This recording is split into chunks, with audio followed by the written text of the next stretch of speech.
उत्तर प्रदेश के जनपद देवरिया में सूदखोरी की एक ऐसी घटना सामने आई है जो न सिर्फ कानूनी व्यवस्था पर सवाल उठाती है बल्कि सामाजिक चेतना को भी झकझोरती है।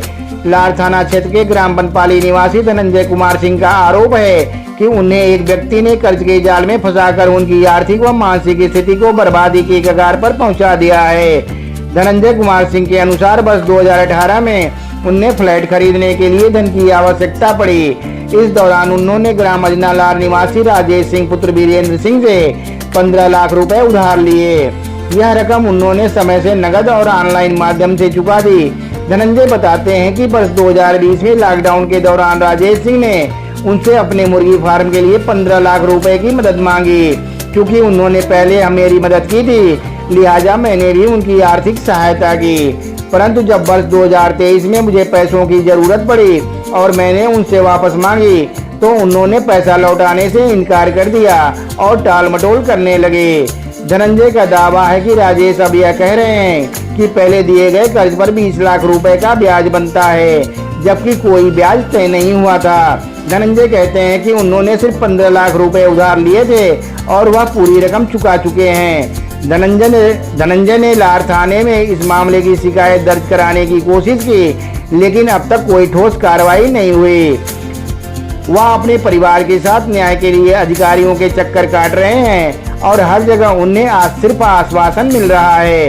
यह मामला न केवल एक व्यक्ति की वित्तीय दुर्दशा का उदाहरण है बल्कि सूदखोरी जैसे अपराध की जड़ें कितनी गहरी है इसका भी प्रमाण है। ग्रामीण क्षेत्रों में ऐसे कई पीड़ित हैं जो ब्याजखोरों के जाल में फंसकर न केवल अपनी संपत्ति गंवा बैठते हैं बल्कि मानसिक रूप से भी टूट जाते हैं। क्या देवरिया पुलिस सूदखोरी के इस मामले पर कार्रवाई करेगी? क्या धनंजय को न्याय मिलेगा? क्या सरकार और प्रशासन सूदखोरी के खिलाफ ठोस कानून बनाएंगे? फिलहाल धनंजय और उनका परिवार इंसाफ के लिए दर दर भटक रहा है और सूदखोरी का यह जहर समाज में धीरे धीरे अपनी जड़ें मजबूत कर रहा है। मेरा नाम धनंजय सिंह है। राजेश सिंह है, ब्याज पर पैसा चलाते हैं। उनसे मेरा जो है निजी और व्यक्तिगत कार्य हेतु जो है मैंने उनसे करीब 15 लाख रुपया लिया था 2018-19 के दरमियान, और मैं उनको उसी दरमियान जो है 20 के लगभग जो उनको 15 लाख रुपया पूरा वापस कर दिया। फिर उसे कोविड दौरान जो है हमसे उन्होंने 15 लाख रुपया लिया, जो ऑनलाइन 12 लाख दिया, 3 लाख कैश भी दिया।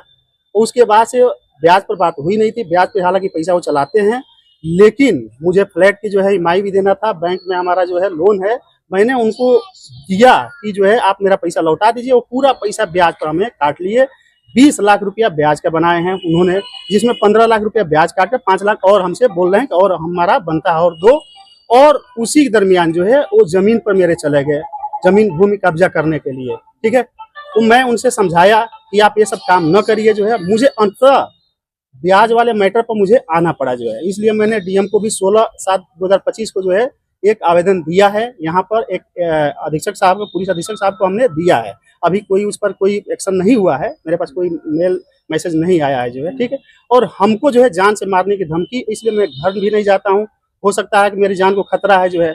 पत्नी हमारी जो है काफी इससे जो है टेंशन में है जो है, मैं भी बहुत टेंशन में हूँ, हमारे पिताजी बहुत टेंशन में जो है। इस पर जो है क्या हमारा पैसा भी नहीं दे रहे हैं, उल्टे हमारे पर जो ब्याज का जो है लगा दिए हैं। 30 लाख रुपया हमने उनको दे दिया है, 15 लाख लिया है और इसमें 15 लाख रुपया वो ब्याज का काट लिया है। साक्ष्य, सारे साक्ष्य हैं ऑनलाइन। हम उनको ट्रांजेक्शन जो दिया है वो सारे साक्ष्य हैं। जब मांगा जाएगा हम सारे साक्ष्य दिखा देंगे। क्या चाहते हैं आप? हमारा 15 लाख रुपया जो दंड है वो हमारा दे देगा। अधिकारी क्या कहें आप? हमने एप्लीकेशन दे दिया है और एसपी साहब से हमने कहा, तो उन्होंने कहा कि ठीक है। मैंने सीओ दीपक शुक्ला को हमने जो है बोल दिया आपका इन्वेस्टिगेशन करके और आप पर कार्रवाई होगी जो है। अभी तक कुछ नहीं हुआ है जो है, अभी कोई हमारे पास मेल मैसेज कुछ नहीं आया है।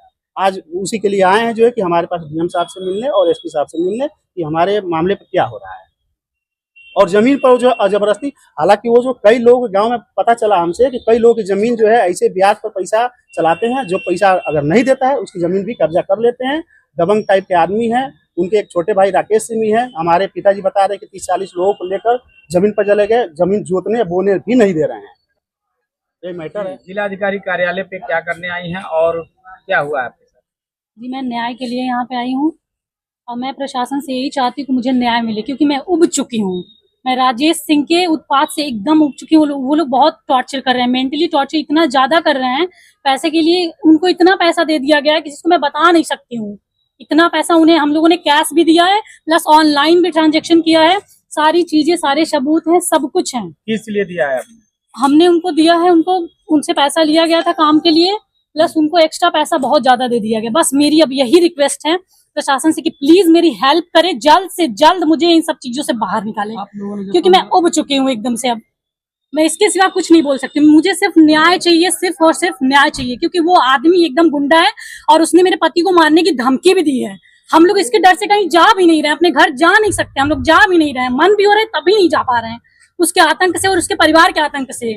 क्योंकि चौराहे पे उसका घर है अजना बनपाली में, और उसके घर से होते हुए ही हम लोग अपने घर बनपाली जाते हैं। थाना लार है, थाना लार है और अजना में चौराहे पे उसका घर है, और वहीं चौराहे से होके उसके घर से होके हम लोग को अपने घर बनपाली जाना होता है, और डर के मारे हम लोग कहीं नहीं जा रहे हैं। क्या कहते हैं वो कहते हैं कि अगर हम लोग को पैसा नहीं मिलेगा तो हम लोग जान से भी मार सकते हैं, कुछ भी करेंगे। इनफैक्ट अभी जल्दी हमारे ससुर, हमारे पापा जी खेत जुतवाने गए थे और वो 40 लोगों को लेके खेत पे पहुंच गए थे। हमारे पापा को धमकी दे दी, मोबाइल छीनने तक को वो बोले, और जान से मारने को भी बोले। वो बहुत कुछ कर रहे हैं जो मैं बता नहीं पा रही हूँ, बहुत कुछ अत्याचार कर रहे हैं वो।